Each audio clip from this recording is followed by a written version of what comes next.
In nomine Patris et Filii et Spiritus Sancti. Amén. Continuamos en Trono de Dios Maranatá con esta impresionante lista de reproducción, la Inquisición, donde estamos estudiando a fondo la Inquisición española y hoy vamos a entrar en uno de los temas más delicados de toda esta leyenda negra terrible que se ha extendido por el mundo entero para desmontarla y desintegrarla y aniquilarla por completo.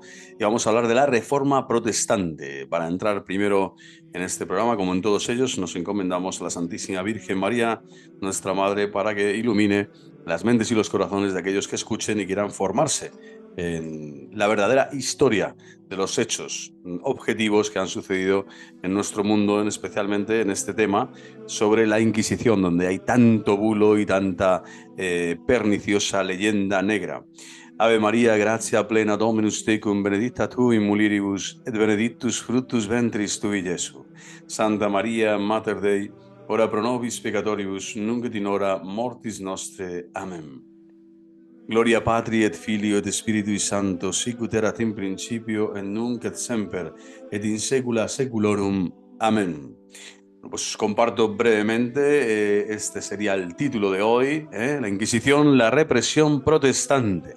Y una vez anunciado, pues venga, nos encomendamos también al ángel de la guarda para que todo vaya fluido. Es precisamente los países de cultura protestante donde peor fama tiene la Inquisición española, o sea, tiene narices, ¿no? Aquellos que han fomentado, han generado todo este gran bulo de la leyenda negra española son precisamente, ¿no?, los que tienen la fama terrible, ¿no?, de ser una Inquisición terrorífica, ojo, no católica. Vamos a explicar esto, ya lo hemos explicado en el primer vídeo, pero desde luego es terrible lo que sucedió en aquellos países, ¿no?, especialmente en las latitudes del norte de Europa, tanto Alemania como Suiza como Inglaterra, ¿no?, Reino Unido. Eh, lo más triste es que incluso esa mala fama inventada, hemos terminado por creérnosla nosotros mismos. O sea, lo más triste del español de a pie de hoy, del siglo XXI, es que ya no solo ha dejado de conocer su historia, sino que conoce la historia que otros narran, otros de otras latitudes y de otras eh, naciones, y que además las narran con alevosía, con dolo y con falsedad histórica. Y encima el español se las cree, ¿no? Pues esto es terrible y ha sucedido y sigue sucediendo, ¿no?, a lo largo de los tiempos, como la manipulación, la imprenta, los medios de comunicación pueden hacer esto, pues que sea real, que un gran bulo, que una gran mentira se adueñe de mentes y de corazones, incluso de pueblos enteros, para crear complejos, para crear situaciones de caos o bien simplemente de ignorancia que perdura en el tiempo, ¿no?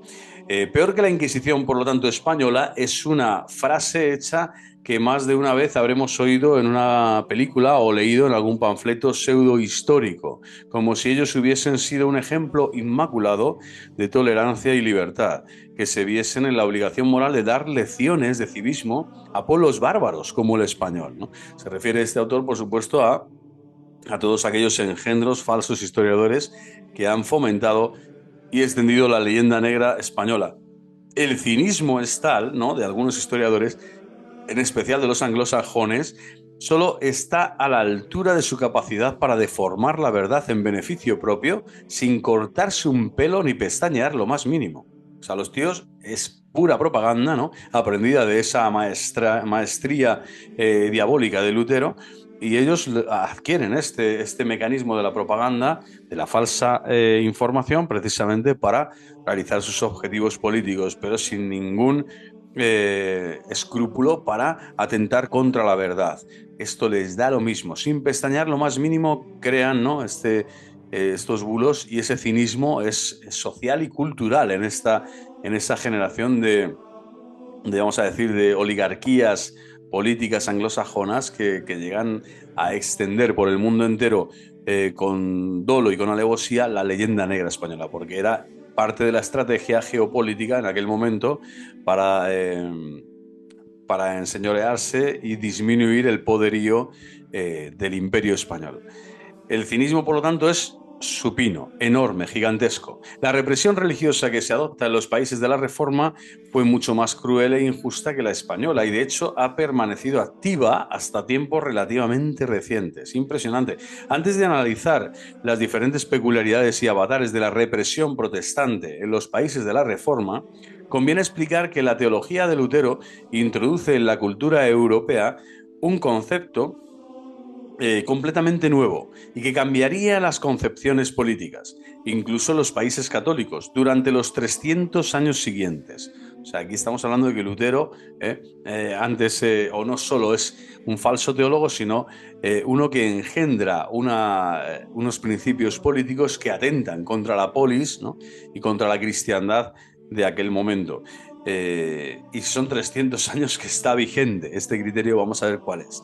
Este principio que se reconoció legalmente en la Dieta de Augsburgo de 1555 se conoce bajo el adagio de cuius regio eius religio y podría traducirse como según su rey, su religión. Ya hablamos de él en el primer capítulo, en el vídeo primero.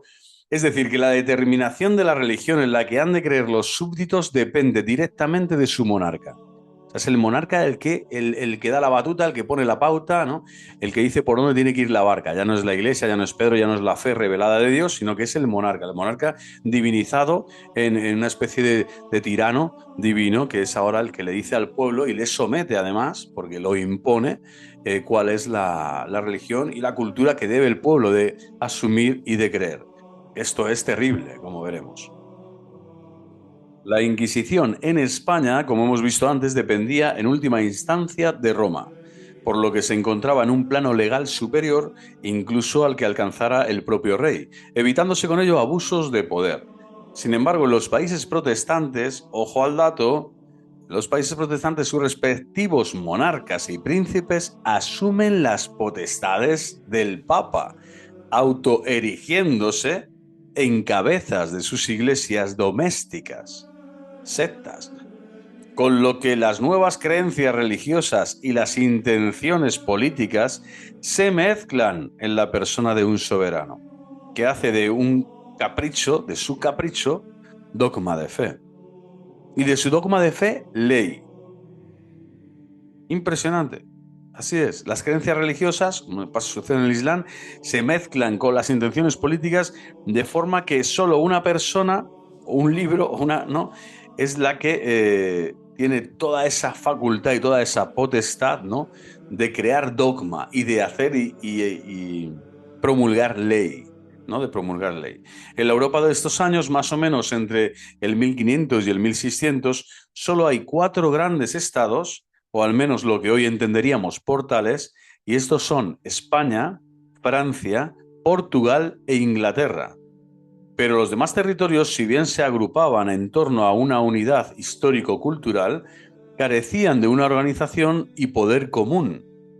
Es el caso de Alemania o Italia, donde multitud de caciques feudales se pelean por dominar la mayor cuota de poder posible, cada uno con su propio ejército y leyes. Este escenario político es imprescindible para comprender la evolución e intensidad de la represión religiosa en los países protestantes, puesto que al ser un instrumento soberano, esta se desarrolló con más o menos fuerza en función del poder sobre el Estado que tuviese el soberano de turno, lo cual explica que fuese la Inglaterra de Enrique VIII y sus sucesores el país en el que con más fuerza arraigó la Inquisición protestante, dado que tenía un Estado independiente y fuertemente consolidado, mientras que otras zonas protestantes, como los Países Bajos o Alemania, desarrollarían este fenómeno mucho más tarde y con menos virulencia, dada la dependencia de estos territorios de la corona española. Inglaterra fue, sin duda, el país que más usó y abusó de la religión para complacer los intereses políticos de unos príncipes a los que la reforma protestante había elevado a la categoría de semidioses, de tiranos, ¿no? Semidioses. La Inquisición en Inglaterra. Pasamos a este capítulo de la Inquisición en Inglaterra. Impresionante lo que uno va a descubrir adentrándose en la historia real objetiva. La historia de la Inquisición anglosajona conoce dos etapas diametralmente opuestas. La primera de ellas abarca los 300 años que corren entre el siglo XIII y el siglo XVI. Es tiempo de la Inquisición católica. Y de esta época, el hecho más destacable y conocido es el vergonzoso asesinato en la hoguera de una niña francesa, Juana de Arco, acusada de hereje, cuando en verdad no fue más que una deplorable excusa para acabar con una simple adolescente a la que no tuvieron el valor de vencer en los campos de batalla. Poco después, Roma declaró nulo el juicio e inocente a Juana de Arco. Santa Juana de Arco para mí, sin duda alguna, o sea, mártir en toda regla. En el primer tercio del siglo XVI, esta Inquisición católica inglesa se transforma prácticamente de la noche a la mañana en la Inquisición anglicana. Aquí viene lo diametralmente opuesto entre la Inquisición católica y la Inquisición luterana, anglicana en este caso, ¿no? De raíz protestante luterana, coincidiendo con la ruptura con Roma y la declaración de Enrique VIII como cabeza de la Iglesia de Inglaterra. Todo comienza en 1533. Enrique VIII rompe con Roma como respuesta a la negativa papal para concederle el divorcio de Catalina de Aragón y con ello poder casarse con su concubina Ana Bolena. A esta ruptura con la Iglesia, este es un Herodes del siglo XVI, a esta ruptura con la Iglesia el Papa le responde con la excomunión, cuestión a la que el monarca inglés arguye diciendo que el Papa no tiene competencia para excomulgarla. Pues el verdadero Papa es él mismo. Y para que no quedase duda de ello, convocó al Parlamento para que oficialmente le declarase jefe supremo de la Iglesia de Inglaterra. Así se quedó tan ancho el tipo, el tirano este merluzo desgraciado. Una vez declarado y elevado al rango de ley fundamental que el rey de Inglaterra era también el Papa de Inglaterra, el Parlamento redactó un documento conocido como el Acta de Supremacía. Acta de Supremacía. Este documento consistía básicamente en un reconocimiento de que para cualquier inglés, su suprema autoridad religiosa era el rey. Era el rey. Esto, que hasta podría ser gracioso, no es solo una anécdota histórica de un rey excéntrico de hace muchos años. No, sino que sigue siendo una realidad constitucional en pleno siglo XXI. ¿Se imagina el lector, por ejemplo, que en la Constitución española se dijese que el rey de España, a la sazón Juan Carlos I de Borbón y Borbón, o Felipe VI, el que es también el Papa de la Iglesia española?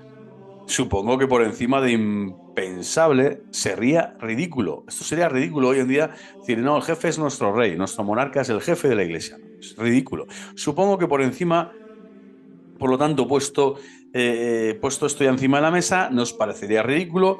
Hoy día sigue siendo una anacrónica realidad en un país que nadie duda en llamar moderno y en el que su reina, estoy hablando de Inglaterra, a la par que jefe de Estado, es también cabeza de la Iglesia anglicana. Es tremendo y lo ven como algo, ¿no? Óptimo, positivo, de avanzada, ¿no? Progresista. Una vez aprobada el Acta de Supremacía, se decretó que todo el pueblo de Inglaterra había de jurarla, so pena de muerte. Claro, ¿cómo no vas a jurar? Si es que, pero es un juramento inválido. No hay libertad, hay coerción completa, ¿no? La libertad de todo un pueblo, ya no de personas concretas o de grupos, sino de todo un pueblo sometido a un tirano, ¿no? Así es el mundo anglosajón, es tirano, es genocida, completamente homicida desde el principio, como los de que habla San Pablo, que son enemigos de la humanidad. Eso sí, los sionís, ¿vale? Bueno, pues esta acta de supremacía, fijaros, ¿no? La sentencia se fue ejecutando sin piedad alguna con todos aquellos que valoraban su derecho a la libertad y dignidad por encima de su propia vida. Es decir, murieron miles y miles diciendo, no, yo no quiero jurar por esta realidad. O sea, esta supremacía es falsa, no es verdadera. Así, nada más redactarse el acta, el obispo John Fisher, 18 religiosos cartujos y algunos sacerdotes son ejecutados. San Juan Fisher. He tenido el gusto de estar en Inglaterra y ver, rezar con las reliquias, ante las reliquias de este gran santo obispo. Meses más tarde le siguen 500 frailes, 12 duques y condes, 13 abades, 174 nobles, 18 obispos, 2 arzobispos, el propio primer ministro Sir Thomas More, ¿no? Santo Tomás, y decenas de miles de súbditos, que Vittorio Messori llega a cifrar en más de 72.000 víctimas. 72.000 víctimas, así, en un día, en unas horas, en unas semanas. A Enrique VIII le sucedió su hija María Tudor, habida en su primer matrimonio con Catalina de Aragón, hija a su vez de los reyes católicos.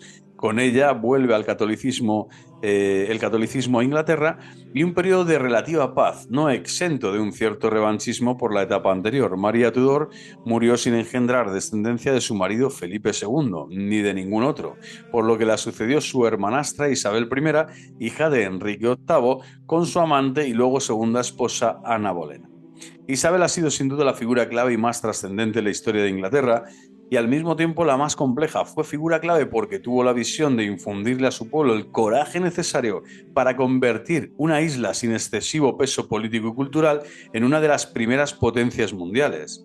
Isabel fue también una personalidad de una enorme complejidad que gustaba de adornarse ante sus súbditos de un halo de ternura y sensibilidad casi mística, haciéndose verdaderamente adorable, mientras en la intimidad disfrutaba con la lujuria y el crimen. O sea, realmente bipolar, ¿no? Esquizofrénica, patológicamente, pues eso, ¿no? Una persona con neurosis grave, gravemente enquistadas y ejecutadas. Y como tal, se la sigue recordando, en un intento de emular a la Virgen María de los católicos, a quienes los protestantes habían decidido despedir de su teología.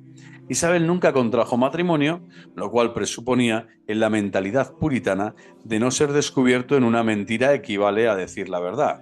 No ser descubierto en una mentira equivale a decir la verdad. Es decir, que era virgen.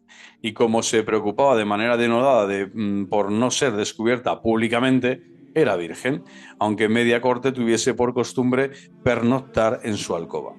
Hay al respecto una anécdota, o sea, es terrible esto, ¿no? El personaje este asqueroso y deleznable, ¿no? Hay al respecto una anécdota tan graciosa como real. Uno de los favoritos de la reina, Sir Walter Raleigh, de profesión pirata, o sea, un pirata, fue sustituido en el lecho por un joven mancebo que a la reina en esos momentos le parecía más apetecible, al tiempo que resolvía la embarazosa cuestión de su ex, enviándolo a colonizar algo en las recién descubiertas tierras de América, lo que equivalía en términos de aquel entonces a enviarlo al quinto pino. Pues bien, nuestro amigo llegó a una playa cualquiera del nuevo continente y no tuvo mejor ocurrencia que bautizar irónicamente a las nuevas tierras con el nombre de Virginia, en evidente alusión de quien no lo era. También fue Isabel la reina que creó las patentes de corso, que eran una especie de licencias para convertir un oficio deplorable como era la piratería en un servicio útil al pueblo inglés. Así asaltar los buques españoles, asesinar a su tripulación, robar su mercadería, ya no era un execrable crimen, ¿no? Digno de ser condenado, sino que era una nueva forma de servir al nuevo Dios de los anglicanos, limpiando el mar de católicos españoles al tiempo que se saneaban las finanzas de Inglaterra, que era casualmente también la nación predilecta del nuevo dios anglicano. Dejando ya los cotilleos aparte, centrándonos de nuevo en la cuestión de la Inquisición, que nada tiene que ver con amoríos ni con piratas, cabe destacar que es el reinado de Isabel donde se termina de afianzar y dar forma a la nueva religión anglicana. Si antes apuntamos que su nueva Virgen María era la reina Isabel, su nuevo credo lo constituyen los 42 artículos, también conocidos como Acta de Uniformidad. Pasamos de la supremacía a la uniformidad. Estos artículos, literalmente calcados del calvinismo, venían a condensar la esencia del anglicanismo, por lo que se hizo obligatorio su juramento, al menos si se quería seguir conservando bienes y vida. O sea, bajo coacción de cualquier comerciante, noble, pirata o campesino, estabas bajo coacción de perder tus bienes o tu vida si no jurabas, ¿no? Esta acta de uniformidad. También se hizo obligatoria la asistencia a los servicios religiosos protestantes. Ni que decir tiene que a la Inquisición española jamás se le ocurrió obligar a nadie a ir a misa. Jamás se le ocurrió a nadie a ir a misa. ¿No? A obligar a ir al culto divino a nadie. La crueldad y la tremenda represión religiosa, por lo tanto, viene de ahí, de todo este magma de putrefacción protestante, de todo este abono insalubre y pestilente de la herejía, ¿no? Que procedente de la basura herética. Bueno, pues esta tremenda represión de este reinado en concreto, Inglaterra, queda bien patente en un extraordinario libro, Tolerance and Intolerance in the European Reformation, de 1520 a 1565, editado en 1996 por la Universidad de Cambridge, nada más y nada menos, que cifra en unas 150.000 víctimas la represión religiosa inglesa en esta etapa. O sea, la etapa de Isabel, de esta reina Isabel I de Inglaterra, terrible señora, pues esta que es el modelo, vamos a decir, quiso imitar a la Virgen María, pero en todo lo contrario, en ser la nueva Eva de la putrefacción, no la nueva Eva de la Santa Madre Iglesia Católica. Bueno, pues tiene todos estos asesinatos en su haber, todos estos crímenes en su haber, crímenes geopolíticos, geoestratégicos, y llámalas como quiera, pero vamos, además usando el nombre de Dios y la religión para asesinar. Aquí sí que esto no tiene nada que ver con la Inquisición católica y estamos hablando de una Inquisición funesta, terrible, que es la de este mundo que propició toda esta injusticia, el mundo del reinado de Isabel, de Inglaterra. Pocos años después, muerta ya Isabel sin dejar descendencia, vemos en el trono de Inglaterra a Carlos I, también anglicano, pero casado con una católica francesa, lo que sin duda influyó para crear cierto clima de tolerancia, o al menos para que cesasen las persecuciones. Se limitan las persecuciones, pero bajo una débil apariencia de relativa calma, se preparaba una fuerte galerna. Estaba emergiendo la burguesía moderna, una nueva clase social, cada vez más pujante, que aspiraba a detentar mayores cotas de protagonismo en todos los órdenes, hasta ese momento reservados a la vieja aristocracia. Bueno, la burguesía proponía un sistema económico librecambista frente al antiguo proteccionismo de aranceles y monopolios estatales, y en segundo lugar no concebían otro sistema político que no fuese el parlamentario con representación directa, y en tercer lugar, como particularidad de la incipiente burguesía inglesa, profesaban la religión puritana, que era una mezcolanza entre un calvinismo a la inglesa, caracterizado por una inusitada austeridad litúrgica plagada de formalismos y apariencias, y una buena dosis de política democrática con otro poco de economía liberal. Esto es lo que venía a ser, ¿no?, el puritanismo de estos engendros, de este nuevo monopolio que quería, de esta nueva burguesía que quería monopolizar el poder. El líder de los puritanos era Oliver Cromwell. Cromwell, quien encabezó las revueltas que acabaron, fijaros bien, en la Guerra Civil de 1642, una guerra que fue aprovechada para silenciar nuevas persecuciones contra los católicos, más duras todavía que las que habían tenido que soportar hasta entonces. La Guerra Civil acabó con la victoria de Cromwell y el rey Carlos I se quedó primero sin corona y meses después también sin cabeza.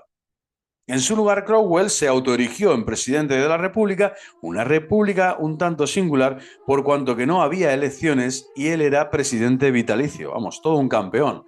Todo un chavista, ¿eh? Y aquí estamos. De esta época arranca buena parte de la problemática en Irlanda, conocida hasta hoy, pues su población en masa se había negado a abandonar el catolicismo y Cromwell, creyéndose el brazo ejecutor de un castigo divino, organizó lo que se conoce como el baño de sangre de Drogheda, en el que buena parte de la población fue aniquilada. Estamos hablando de asesinos, de homicidas, de crueles tiranos, ¿no?, déspotas. Y al resto de los irlandeses que quedó con vida se les quitó el derecho de la propiedad y a los derechos civiles. Se le quita la propiedad, los derechos civiles, la vida. O sea, este es el mundo de Inglaterra en este momento, ¿no?, histórico, terrible.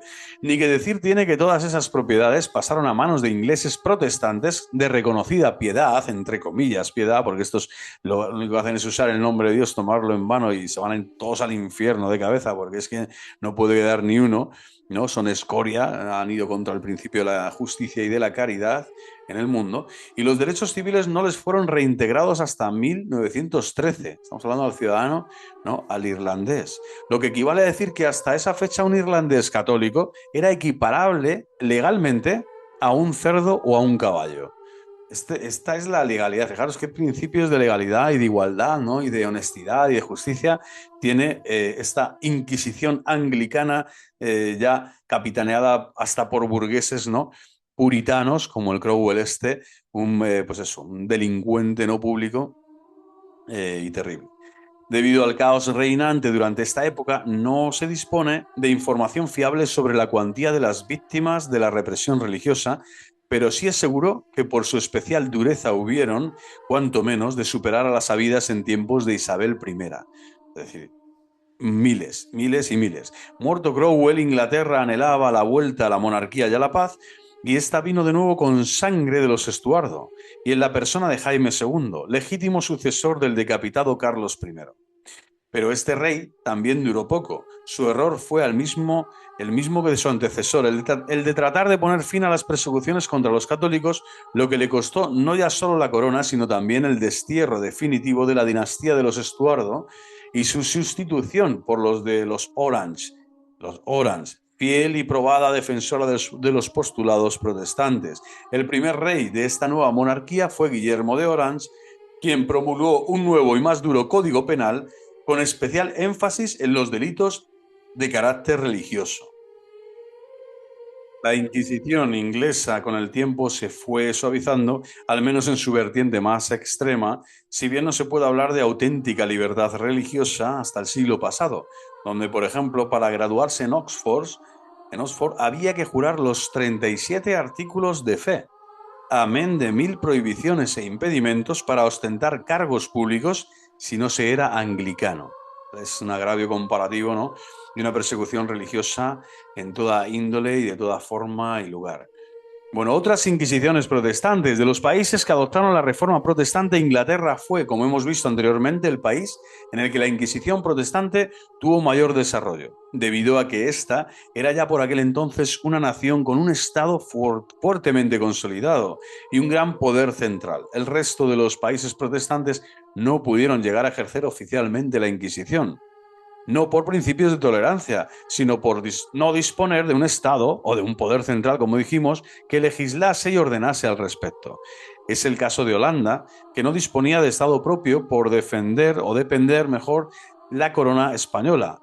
Dependía de la corona española Holanda, menos mal. O de Alemania, que en lugar de un poder central estaba supeditada a una infinidad de príncipes feudales que administraban sus dominios en competencia con el emperador.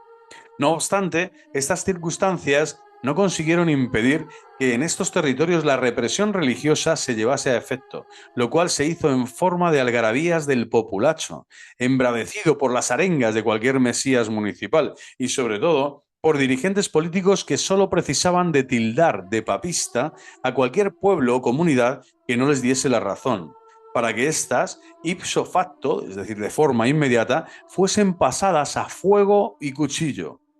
Con este sistema, contados fueron los conventos e iglesias con sus respectivos religiosos y feligreses que consiguieron huir de la quema. Famosa fue la rebelión de los campesinos en Alemania, provocada y alentada directamente por Lutero, que adquirió gran experiencia y profesionalidad en la quema y destrucción de conventos, iglesias y sinagogas, así como en el asesinato indiscriminado de sus respectivos feligreses católicos y judíos. Con el tiempo, estas naciones acabaron formando estados propios y fue entonces cuando pudieron ejercer la Inquisición de forma ya oficial.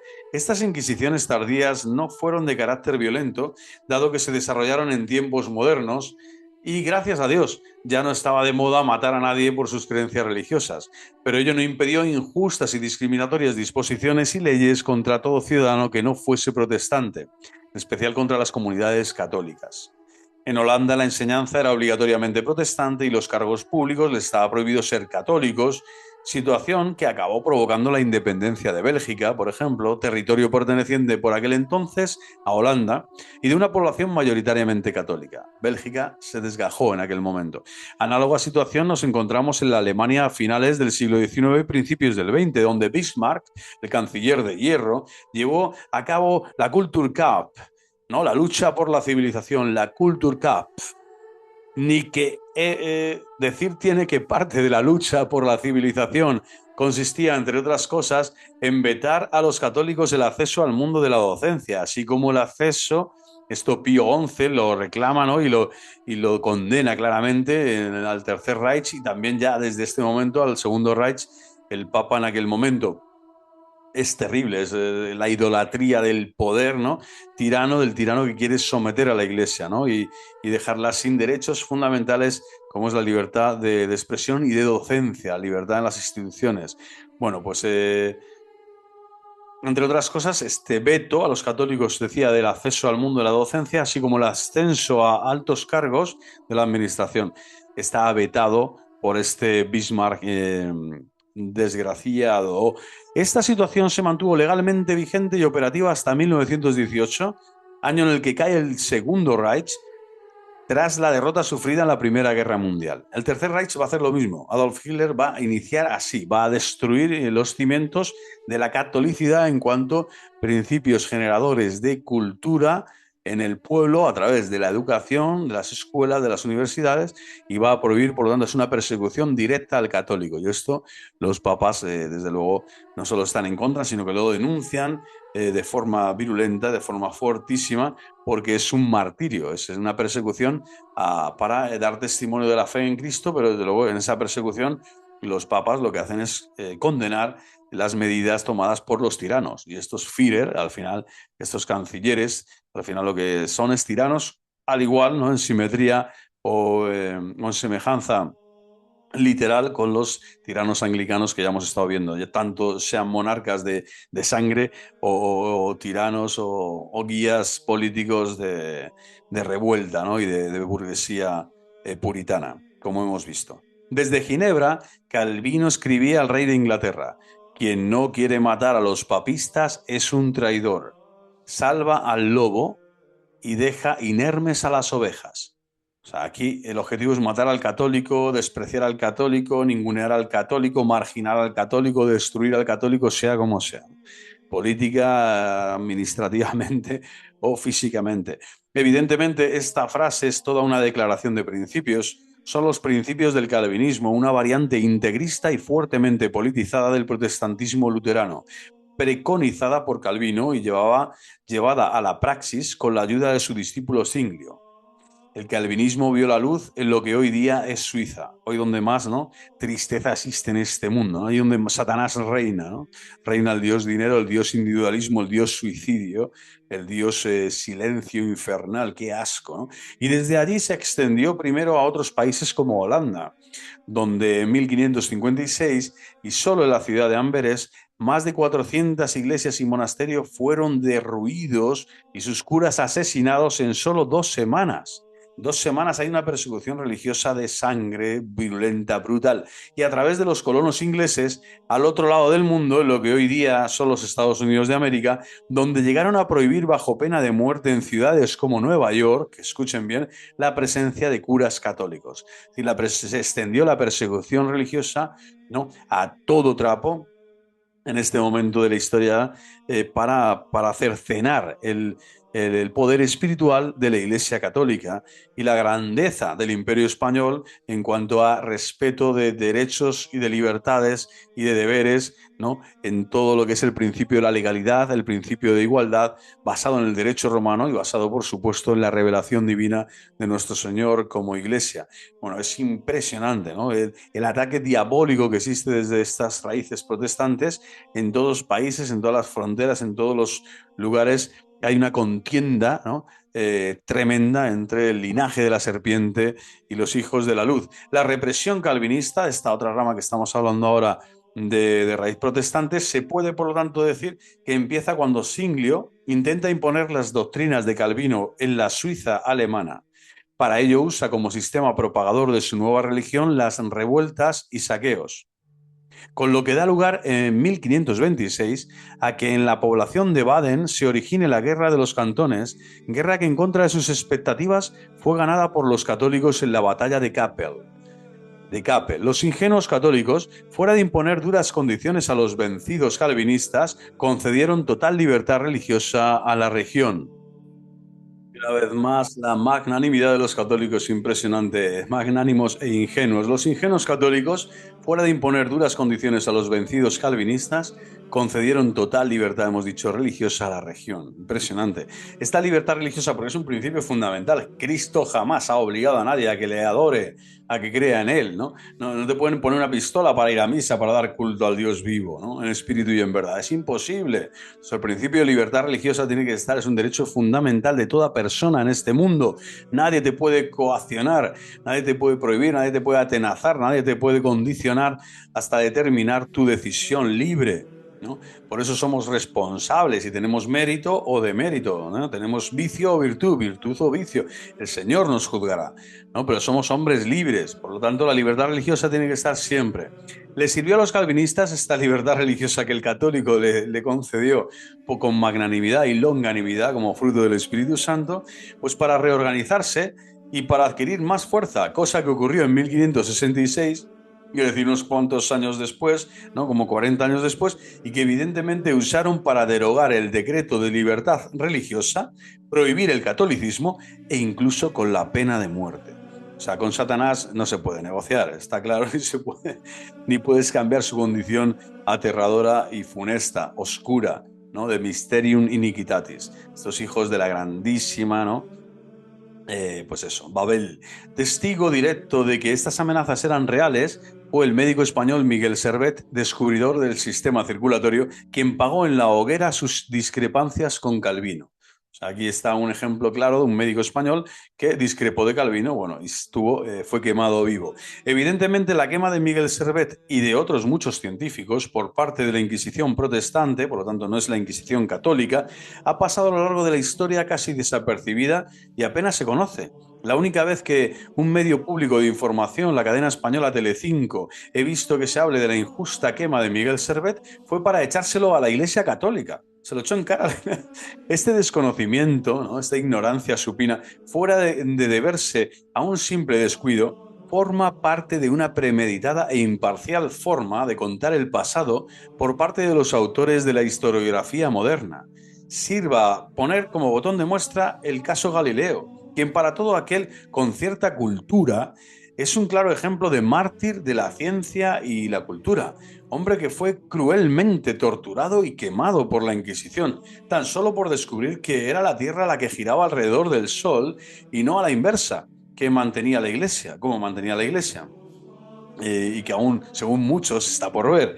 Pues resulta que de todo esto la única verdad es que Galileo fue juzgado por la Inquisición, aunque no por motivos científicos, de quién giraba alrededor de quién.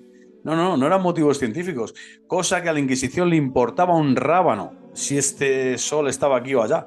¿Eh? Sino por motivos estrictamente religiosos. Aquí sí que está el problema. Todo el resto de afirmaciones, como se dice en mi tierra, no son más que una sarta de mentiras.